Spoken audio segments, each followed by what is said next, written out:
Hey, what up? It's Quinn Chess. And today I have a game that I played yesterday at an over the board tournament in Dallas, Texas. This was in the fourth round of the tournament. It was the last round of the tournament. And heading into this round, I had a score of 1.5 out of 3. So I had won one game, drew one game, lost one game. I was completely even in the tournament. And my opponent, I believe, had the same score. We were both kind of towards the middle of the ratings in this bracket, which was in the open section. And I had lost to a 1900 earlier in a very heartbreaking game where I was actually winning in the end game, but I was down a lot on time. My opponent had 5 minutes and I only had 1 minute left. And I cracked under time pressure, unfortunately. And then I had just drawn a player who was rated just under 1400. So my rating in the tournament was pretty much staying even. And heading into this last round, I was up against a opponent who said, "I'm playing E4 for the first time," which I was very surprised by. He was a very young player, but kind of showing some bravado. And I guess usually maybe he plays the English or the D4, but he decided to play E4 against me. I think maybe he meant the first time over the board rather than like online, because I would imagine that he's probably played a lot of online games. With that opening. So let's go ahead and look at the game itself. So first he played e4. And by the way, this was a rapid game. Each player had 30 minutes to play his move. So wasn't the fastest, but also wasn't the slowest time control. It counts both towards your quick rating and your regular rating in the United States Chess Federation. So he plays pretty standard Sicilian, and I go for the d6 pawn setup. And after c takes, knight takes, I go for knight f6, heading into the Sicilian dragon. And here he plays f3. And this opening is it's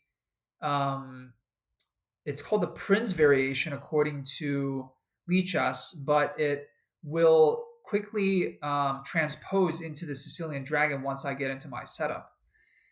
So here I played g6. And then my opponent plays bishop e3, looking like he might castle towards the queen side. I play bishop g7 to set up my own castling, and I managed to accomplish that in the seventh move of the game. And then my opponent swiftly starts with g4, which is a common idea in this Yugoslav variation, where the f3 pawn is supporting this g4 pawn. Otherwise, this move wouldn't be possible because the knight and the bishop are converging on that square. So it allows the player with the white pieces to quickly launch an attack. And as you can see, he's doing that without even castling. And despite being 8 moves in right now, we are still in book. So there's previous games played by top players in the database. H4 is when he starts to deviate. So the opening book prefers queen d2. That's what most of the top players played, presumably to be quickly followed by castling before launching full on the attack with h4. But my opponent decides to go for that right away. And here I know that my opponent is launching a flank attack. So I have to counterattack in either the opposite flank, which is not going to happen anytime soon because these pawns are not advanced yet and I don't have my rooks lined up where I want them. So I'm going to launch a counterattack in the center where I have a little bit more equity. So my next move here was d5, and that's the top move recommended by the computer as well. And here my opponent plays knight takes c6, which I don't think is the best move. I get this move quite a bit online in similar positions. The only thing that this move allows is for me to capture towards the center and establish more of a presence on d5. So after knight takes c6, b takes c6, plays e takes d5, which again, I don't think is the best move because it gives up his stake in the center and now allows me to establish 2 strong central pawns to his none. And then instead of c takes d5, I played knight takes d5 first, with the intention of playing c takes d5 if he captures on d5, which he kind of has to, because if I get to capture on c3, then it creates a doubled pawns for him, and I also am threatening to take on c3 with a check and fork his king and his rook. So here my opponent does take on d5, getting rid of that threat, and then to defend his b2 pawn, he simply plays c3. And my opponent is like blitzing out his moves very quickly, showing that perhaps he doesn't have a ton of investment in the game. Again, I mentioned he's a young player. Young players have a stereotype about them where they tend to play their moves very fast. So I think that, it was round 4 of the tournament. Maybe he was like getting bored. Maybe like mentally he was just checked out. Perhaps I wasn't getting the best version of my opponent in this game. So here I played rook b8, hitting the b2 pawn. Also possible is e5, and going for the establishment of potentially a passed pawn in the center, a very strong pawn in the center with d4, and cracking open the opponent's queenside just a little bit as well. So before I played that, I played rook b8. And here my opponent goes queen d2, looking like he might castle towards the queenside, but he's already pushed his c pawn here, so he's weakened himself a little bit. And if I can get d4 in, I can start chipping away at this pawn, which guards the file that is directly attacking his king if he castles that way. So here I finally get e5 in. And then my opponent here plays bishop e2, now making it possible for him to also castle towards the king side and establishing some flexibility. I played d4 here, which is a top engine move, going with this plan of establishing a strong presence in the center. He plays c takes, and after e takes, I gain a tempo on the e3 bishop. He goes to f4 to hit my rook on b8. And here, the computer likes the move rook to e8, actually sacrificing this rook on b8 in exchange for a very, very strong attack that could prevent my opponent from castling. So if we were to dive into that a little bit, so after rook e8, if he accepts this sacrifice, then bishop a6, threatening now to take on e2 with a check and win the queen. And he has to give up this bishop in many variations. One of the top moves here is rook to f4, bishop to f4, and just sacrificing the queen basically with rook takes e2 check, queen takes e2, bishop takes e2, queen takes e2. And that's rated as -3. So in this variation, I have a queen for 2 rooks, and it's still a very playable position for white.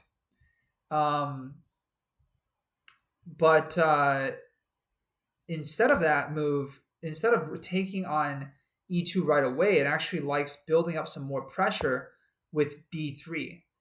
And after this, the engine recommends blocking with bishop to e3, trying to close up this file as much as possible, and then just piling up even more on this square. And if he takes on d3, we take on d4. And then after rook d1, there's just a very, very strong attack focused in on this bishop. And despite being up a full rook, white is having a hard time surviving in this position. So I didn't go for this line because I didn't have a lot of time on the clock, and it doesn't really occur to me to play a move this bold, even in positions where my opponent is clearly compromised. Like, he's got a king that's stuck in the center. He hasn't castled yet. He's got all these expanded kingside pawns. He spent a lot of tempi doing that, and his rooks are undeveloped in their starting squares. So in a position like this, I should be looking for something that's like very aggressive, even if it comes at the cost of some material. But currently at my level of play, it just doesn't quite resonate. So I'm studying positions like this, and I'm trying to get myself to play these types of moves more. So here, instead of playing rook e8, I played rook b6, which is also a good move. I'm still having a significant advantage, as you can see by the evaluation bar. And my opponent plays bishop d3 to try to blockade this passed pawn. And again, the computer here likes rook to e8 check and sacrificing the rook on e3. So we can look at a sample line in this variation: rook e8 check after king f2, bishop b7, hitting this f3 pawn. And let's say he plays king to g3, just getting his king to some semblance of safety here behind his pawns. But already you can start to see the problems with this position, in that he was setting himself up for an attack on the king side by expanding these pawns, but he also has his own king on this side. So he can't really push this attack through without seriously weakening himself. He's strapped with this structural weakness that he has to now deal with. So the computer likes rook e3 here, sacrificing the rook once again to the bishop. And if this is accepted, for example, bishop takes e3, d takes e3, queen takes e3, rook e6, and now there's a very strong attack, and the threat is to take the queen. So if he were to block, for example, we can just take the bishop, and if white takes the bishop back, then rook d6, and we're threatening to pin the queen to the rook.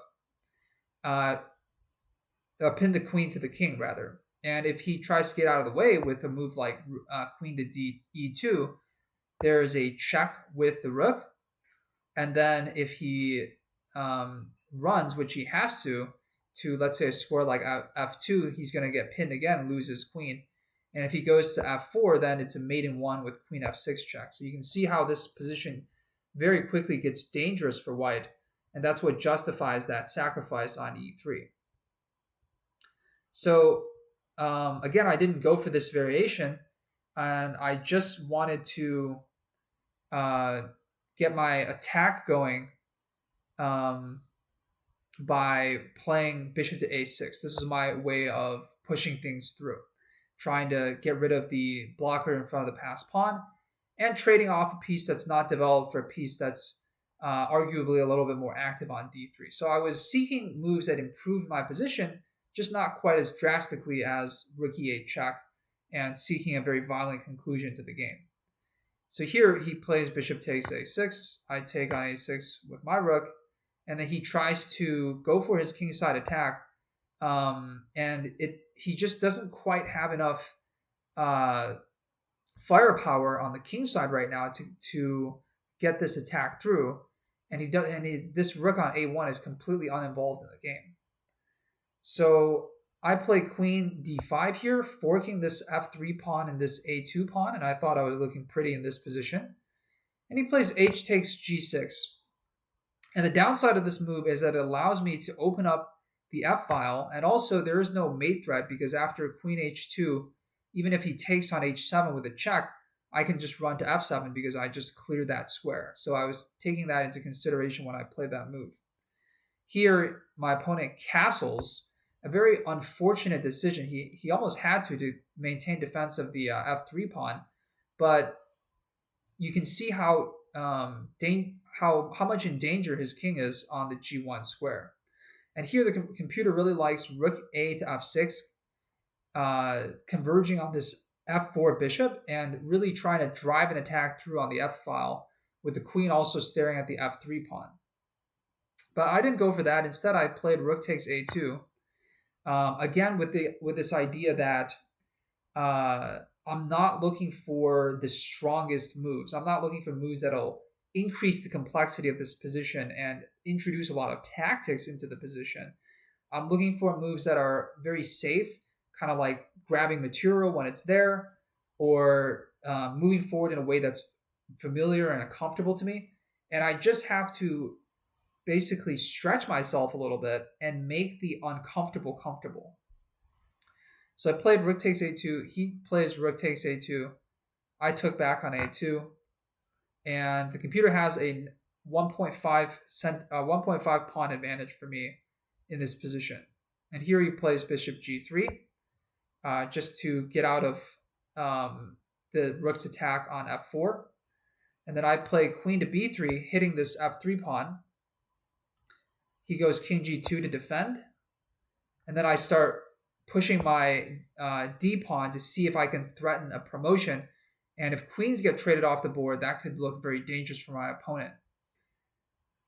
He plays rook d1 to try to win this pawn, and I go queen c2 to pin the queen to the king, with the idea that if he takes on c2, I can take on c2, and if rook c1, I play rook c8, and then I have bishop h6 hitting this rook on c1, and I'm forcing the queen, forcing the promotion of the queen in.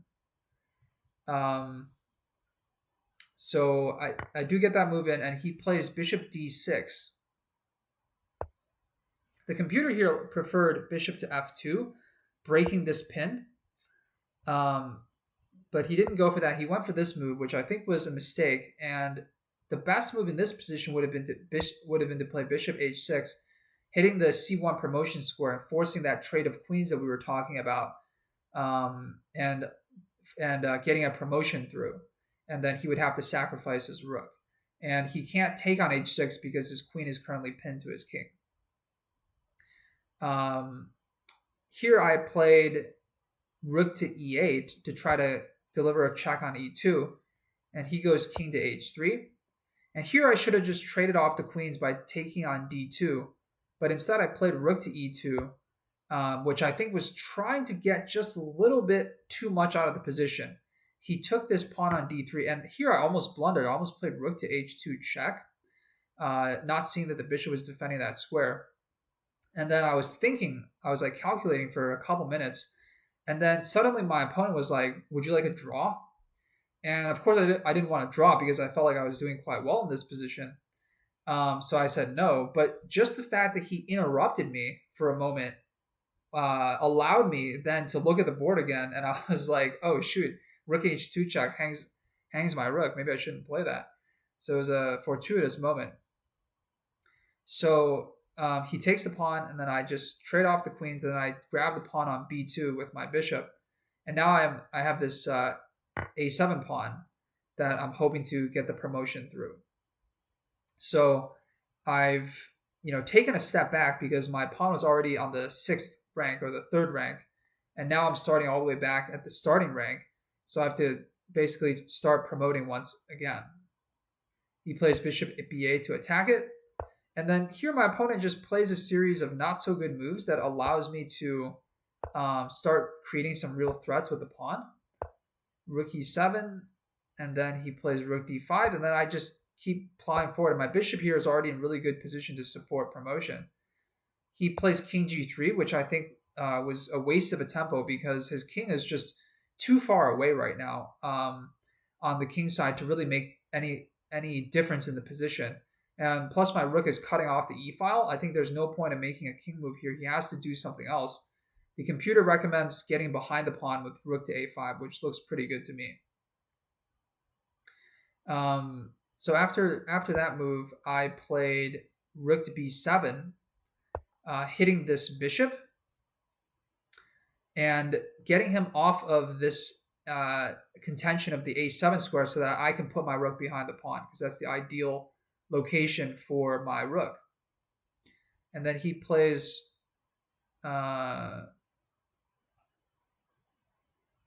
bishop to e5, offering a trade, which I then accept because I think I'm doing well in this position if I can get my rook behind the pawn.